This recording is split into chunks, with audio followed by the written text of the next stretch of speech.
Friendship breakups can be more painful than romantic breakups in so many ways, especially in your 20s. I think the 20s are just a time of so much growth and self-discovery and everything, so it's so normal to have friendship breakups, but we don't talk about these, or I haven't heard too much advice given on this subject.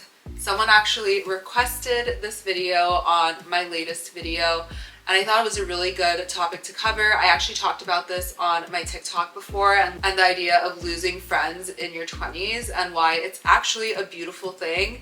I want to elaborate on this more here because we can look at this as a really negative, sad, heartbreaking thing, and honestly it is, but there's so much positive that can come out of it, because when you're going through life, and especially as a young adult in your 20s, and you're really understanding yourself, your values, what kind of life you want to live, not everyone is going to evolve and grow at the same rate as you or in the same direction. And if you let go of people who are not in alignment with you, you will get closer to your own goals and also just the person that you want to be. Sometimes you make that decision, or sometimes someone else will make that decision. Personally, what's helped me is not internalizing friendship breakups and really seeing them more as objective things that happen as I'm growing or someone else is growing in a different direction. I remember when I was younger, in my early 20s, and I had some friendship breakups, and honestly, they devastated me. I was so confused. I didn't know why they were happening or what I did wrong. And I really put that pressure on myself and really felt a lot of guilt and shame around the friendship breakup, because I was like, what did I do wrong? Like, why don't they like me? But in reality, now that I look back at it, we really were evolving in different directions. We were going to different schools. We were having different friendship groups, and it was just not in alignment at the time. And even these past relationships where we were best friends, today we're not enemies. We actually get along and we talk and everything, but we just don't have that same bond that we did before. But in the end, we kind of ended up evolving on a similar path and sharing those values, but maybe at the time we weren't in full alignment. So just because you go through a friendship breakup doesn't mean that it is forever and that it has to end badly.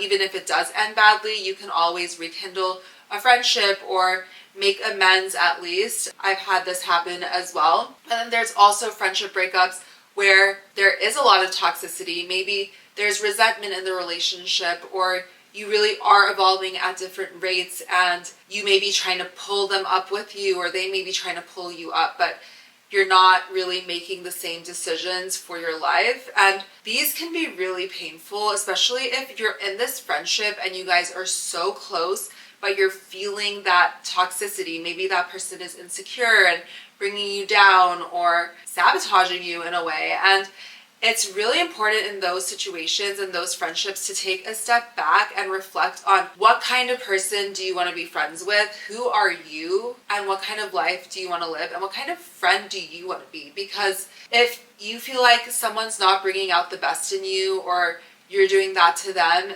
maybe it is time to take space or revisit the friendship later.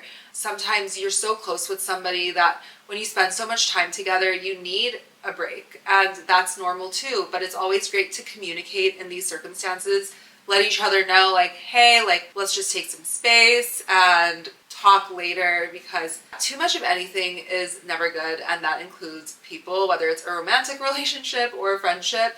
So notice the dynamic and know that it's okay to grow apart, grow closer together, and just be there at different stages in your lives. But really, like, if it is a very toxic friendship or relationship, remove yourself from the situation. It's not worth it. I've been there, and it really does dim your light, and it can really change your self-perception in a really negative way, make you lose confidence in yourself and your own path. It's so painful. I went through a friendship breakup a few years ago, and it was so devastatingly painful for me. But it just showed the person's true colors, and that I'm glad it did end when it did, because it could have only gotten worse. So choose yourself, be strong, and surround yourself by people who really do uplift you and want the best for you. And in my case, I don't want to get into the details, but one of my best friends told me, like, hey, this person does not have your best interests at heart and is being actually really mean to you, and I wasn't even really noticing it because I was just so in the relationship for so long. So when you start kind of reflecting on that and realizing these things, it is important to take space. You don't have to fully go cold turkey right away, but just get back to yourself, journal, hang out with people who make you feel really good, and see what happens when you do that. If the person ends up changing or noticing and kind of reflecting on themselves, maybe you can still heal from that situation or grow out of that kind of negative space. But if they don't, then you may have to end up ending the relationship, and it can be extremely painful, but you will heal and you will detach from it. And it is really hard to detach, especially if you have a lot of mutual friends and you live in the same place, etc. Because obviously if you are in a really close friendship, you're going to be sharing a lot of similar interests and things and people, and it can be difficult to navigate that. But I think what's really helped me personally detach from these relationships and heal is going back to myself and really expanding in those areas and with those people who made me feel really good and safe. And I'm sure you will have more friends than just this one person, and maybe it's time to pour more energy into those other relationships and also into yourself. And just know that you're getting closer to yourself. Every failed relationship, whether it's romantic or a friendship or even just an acquaintance, you learn about yourself so much and what kind of person you want to become, what kind of person you want to be friends with. Going forward, when you meet new people, you can really gauge that better. Like, is this person actually someone that I want to be friends with, and set the intention to be friends with? Because it's so easy to stumble into relationships or friendships or have people kind of come and cling to you, and you just let them if your boundaries are weak. But working on strengthening your boundaries, getting clear on your values, and all of these things will make it so much easier for you to navigate these relationships. And even if you are in a friendship that you feel, this person isn't making the best decisions for themselves, and you may be really intentional with every decision you make for yourself because you want to build the life that you desire, and someone's very impulsive and not really taking care of the hygiene of their life and their decisions, maybe you need to distance yourself from that person. But it won't be as difficult as a full friendship breakup because you just know that that person's not in alignment with you. This is really something that I say all the time, but if I see someone or I meet someone that I really want to be friends with, but they don't really want to be friends with me, I actually kind of respect that, because I know how much work and energy goes into creating the life that I want and curating the life that I have. And the person or these people who I kind of want to be friends with, I see that they do the same thing for themselves. And maybe I'm not in alignment with where they are personally, and maybe I have more work to do on myself, or I have more goals I need to hit before we're kind of level with each other. So it only gives me motivation to level up in my life and make better decisions and do things that are closer to my purpose, because that's what I aspire to be. And it's very, like I said, inspirational to me when people have boundaries and they know what they want out of their life. So I don't think it's a negative thing to not become friends with people, and I think I'm very intentional, like I said, with friendships and relationships that I get into now. I just moved to New York a few months ago, and I'm meeting so many people, and it's really interesting. I'm 28 now, and I think when I was younger, you would meet someone and you like immediately become friends and you hang out all the time and you talk all the time, etc. But here it's like you meet a lot of people, you have great conversations, but you don't click with everybody, or at least I don't click with everyone. Yeah, like we can have good conversations, have fun for an evening or at an event, etc., but we don't like follow up with each other that much. Or maybe we do, and there are people who we've clicked and we became so close all of a sudden, not like to the point where we're just like all over each other or like hanging out every single day, but like we're making plans, we're starting to build the depth of a relationship and a friendship. And I think doing this and being open and knowing there are millions of people out there, like billions of people out there, and especially living here in New York, like so many people to meet, so many opportunities, so many spaces to open up to. And I think that can really help you detach from a relationship that's failed, friendship, whatever it is, because there's a lot of opportunity. And to have an abundance mindset and know like, hey, this person wasn't in alignment with me, but that's okay because there are so many people that are in alignment with me out there, and I can go foster and put my energy into those relationships rather than dwelling on this one, really helps you live in a more positive headspace.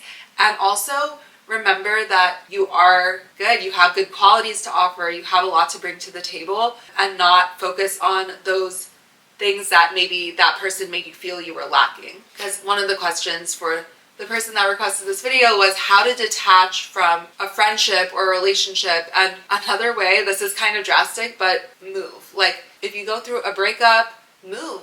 You don't have to move permanently forever, but go on a trip, go somewhere new, meet new people. Obviously, all my content is about travel and living abroad and working remotely. I think it's so powerful to remove yourself from a situation, get yourself out of a routine. It teaches you more about yourself too when you are not in the motions of your everyday. Go on a trip.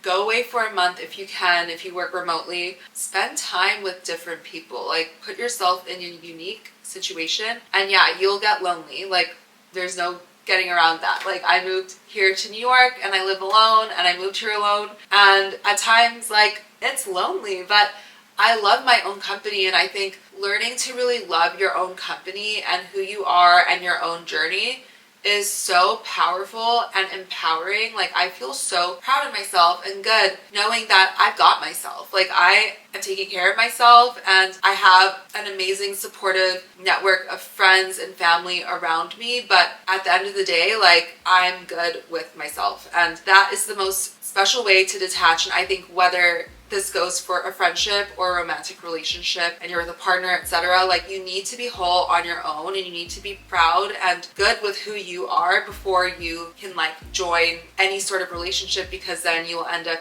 being codependent and you will lose yourself if it ends. So if you are facing codependency in a friendship breakup, that's when you need to really go inward and really ask yourself, what do you want from your life? What kind of friendships do you want from your life? What qualities do you have to bring to the table? Because I'm sure you have so many. Yeah, friendship breakups are so painful, but as you evolve and grow through your 20s, there is nothing more beautiful than really discovering yourself and who you want to become and building the life that you want for yourself. And it's so healthy to shed things that aren't serving you anymore and really go inwards and get closer to the job or the career that you want to build, the partner that you want to have. And there's no such thing as a failed relationship. I think every experience is so necessary and beautiful and an opportunity to learn and grow and know what qualities you want out of your partner, your friends, yourself. Really lean into that and find peace with that, because if you look at it from that perspective, it'll be easier to detach because you're tethered to yourself. Like, you are grounded and secure in yourself and your own journey, and know that people will come and go and come back and not come back. And that is totally fine, because we are all on our own journeys and we can't force anyone into any direction that they're not ready for. Let the journey of life flow, and if that means going in and out of friendships or losing friends, just know that you're going to be good if you pour your love into yourself and you really focus on what is in alignment with you and where you're at. I hope you found this video very helpful. If you have any questions, let me know below. I have a whole community called Girl Boss Abroad on Instagram, so follow the page so you can stay connected with all of us, and me on my personal page as well. I'm on TikTok too. But yeah, friendships are hard, and they're hard to navigate, especially as you're becoming an adult. But always know that you are in the right place and you are on the right path. I'll see you guys in the next one. Thank you so much for watching. Bye.